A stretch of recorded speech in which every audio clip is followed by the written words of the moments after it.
শাপগ্রস্ত এই দেবতাদের কথা জানেন? অভিশাপ দেওয়া দেবতাদের অভ্যাস। তাদের কোপে পড়লে জীবন দুর্বিষহ হয়ে ওঠে মানুষের। কিন্তু কখনো কখনো দেবতাদেরও শাপগ্রস্ত হতে হয়। অসন্তুষ্ট হয়ে অভিশাপ দেওয়া দেবতাদের অভ্যাস। ১. শিবকে শাপ দিলেন ঋষিরা। একবার তপস্যা করতে দারু অরণ্যে কিছুকাল কাটিয়েছিলেন মহাদেব। সেখানে অরণ্যবাসী মুনিপত্নীরা তার অসামান্য পৌরুষে আকৃষ্ট হন। এতে তাদের স্বামী অরণ্যচারী ঋষিরা কুপিত হন। তারা শিবকে তাড়ানোর জন্য হিংস্র শাপ দিয়ে লেলিয়ে দেন। কিন্তু ব্যাঘ্রচর্ম আবৃত দেবাদিদেবকে দেখে বনের হিংস্র পশুরা বশ্যতা মানে। বিফল ঋষিরা তখন প্রচন্ড ক্ষুব্ধ হয়ে মহাদেবকে অভিশাপ দেন। সেই শাপে খসে পড়ে শিবের পুরুষাঙ্গ। কিন্তু যেই তা মাটি স্পর্শ করে তখনই শুরু হয় প্রবল ভূমিকম্পন। আকাশ ছেয়ে যায় ঘন কালো মেঘে। তীব্র ঝড়, বজ্রবিদ্যুৎ এবং অবিরাম বর্ষণে প্লাবিত হয় নদী এবং সাগর। মহাপ্রলয় আসন্ন দেখে আতঙ্কিত হয়ে পড়েন দারু অরণ্যের ঋষিরাও।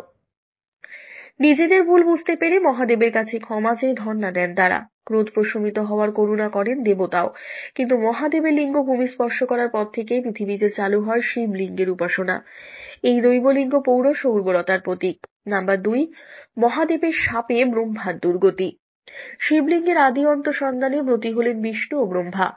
মেদিনী খুঁড়ে লিঙ্গের শেষ প্রান্তের সন্ধানে নামলেন বিষ্ণু। আর শিবলিঙ্গের উৎসের খোঁজে রাজহাঁসের রূপ ধারণ করে আকাশে ডানা মেললেন প্রজাপতি ঋষি। মহাশূন্যে তার সঙ্গে দেখা হয়ে গেল কেতকী পুষ্পের। রীতি অনুযায়ী তার অবস্থান হওয়ার কথা লিঙ্গের উপরে। কেতকীকে দেখে ব্রহ্মার মাথায় দুষ্টু বুদ্ধির উদয় হলো। তিনি ছল করে তাকে বললেন, শিবলিঙ্গের আদি অন্তের খোঁজ সেরে ফেলেছি। সরলমতি কেতকী ফুল সেই মিথ্যা বিবৃতিতে বিশ্বাস করলো। মহাদেবের কাছে গিয়ে সে ব্রহ্মার আবিষ্কারের কথা জানালো। অন্তর্যামী দেবতার সঙ্গে সঙ্গে ব্রহ্মার চাতুরি ধরে ফেললেন। মিথ্যাচারের কারণে শিবের ক্রোধে শাপভ্রষ্ট হলেন পৃথিবীর স্রষ্টা স্বয়ং ব্রহ্মা। এই জন্যই বিশ্বে তার পুজোর বিশেষ চল নেই। ভারতে মাত্র ২টি ব্রহ্মা মন্দির রয়েছে। মিথ্যা কথা প্রচারের দায়ে অভিশপ্ত হলো কেতকী ফুলও। তার ফলে শিবলিঙ্গ থেকে তার পতন হলো। মহাদেবের উপাসনায় এরপর থেকে তা ব্যবহার করা হয় না। নাম্বার ৩. নারদ মুনির শাপে বিষ্ণু। নারায়ণের সবচেয়ে বড় ভক্ত ঋষি নারদ।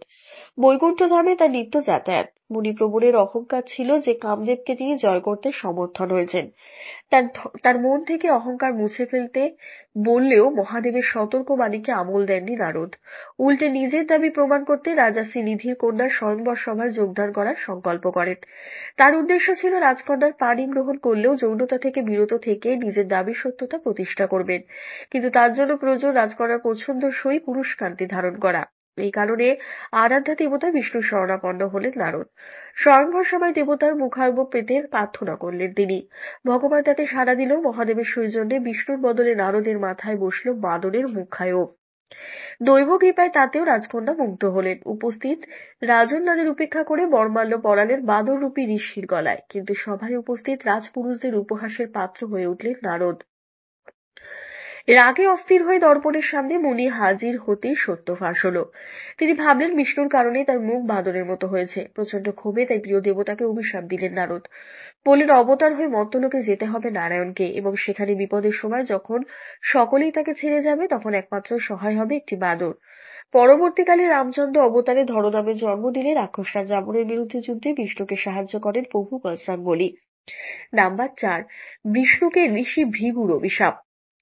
বিষ্ণুকে অভিসম্পাত করেছিলেন আর এক মহারিষি ভৃগু। একদা অসুরদের সঙ্গে যুদ্ধে এঁটে উঠতে না পেরে মহাদেবের তপস্যা করেন ঋষি শুক্রাচার্য। তাতে তুষ্ট হয়ে তাকে বিশেষ বর দেন দেবতা, যার জোরে এরপর অসুরদের কোণঠাসা করে ফেলেন শুক্রাচার্য। পরাজিত অসুরকুল ঋষি ভৃগুর আশ্রমে হত্যে দিতে যান। কিন্তু সেই সময় সেখানে তিনি অনুপস্থিত থাকায় তার পত্নী শরণাপন্ন হন অসুররা। করুণাবশত ভগবান বিষ্ণুর কাছে পৌঁছান ঋষি পত্নী। অসুরদের হয়ে দেবতাদের কাছে আর্জি জানানোর সঙ্গে সঙ্গে শুরু হয় মহাতর্ক। ক্ষুব্ধ বিষ্ণু মুনিজায়ের প্রতি সুদর্শন চক্র নিক্ষেপ করলে তার মাথা কাটা যায়। আশ্রমে ফিরে স্থির মুন্ডহীন দেহ দেখে শোকে দুঃখে উন্মত্ত হয়ে ওঠেন ভৃগু। তার সমস্ত রাগ গিয়ে পড়ে বিষ্ণুর ওপর। দেবতাকে তিনি শাপ দেন, মানব জীবনের মৃত্যুশোক অনুভব করতে বারবার মর্তে অবতার রূপে জন্মগ্রহণ করতে হবে। সেই কারণে কখনো শ্রীকৃষ্ণ, কখনো বা রঘুনন্দন হয়ে অজস্রবার জন্ম নেন বিষ্ণু। অসংখ্যবার উপলব্ধি করেন মানুষের গভীর মৃত্যুশোক। নাম্বার ৫. ঋষি গৌতমের অভিশাপ ইন্দ্রকে। একদা ঋষি গৌতমের অনুপস্থিতিতে তার আশ্রমে পৌঁছান দেবরাজ ইন্দ্র। সেখানে উদ্ভিন্ন যৌবনা ঋষিপত্নীকে দেখে দেবতার কাম জেগে ওঠে। মুনিপত্নীর সঙ্গে তিনি যৌন মিলনে লিপ্ত হন। আশ্রমে ফেরার পরে অচিরেই সব বুঝতে পারেন গৌতম। কুপিত হয়ে তিনি দেবরাজের অঙ্গে সহস্র যোনি ধারণ করার শাপ দেন। বিপদ বুঝে মুনির কাছে দরবার করেন স্বর্গবাসী দেবতারা। তাদের আকুতিতে ঋষির মন দূরীভূত হয়। সংশোধন করে ইন্দ্রকে তিনি ফের সহস্র লোচনের শাপ দেন। সেই থেকে দেবরাজের শরীর জুড়ে বিস্তার করে হাজার চক্ষু। ধন্যবাদ।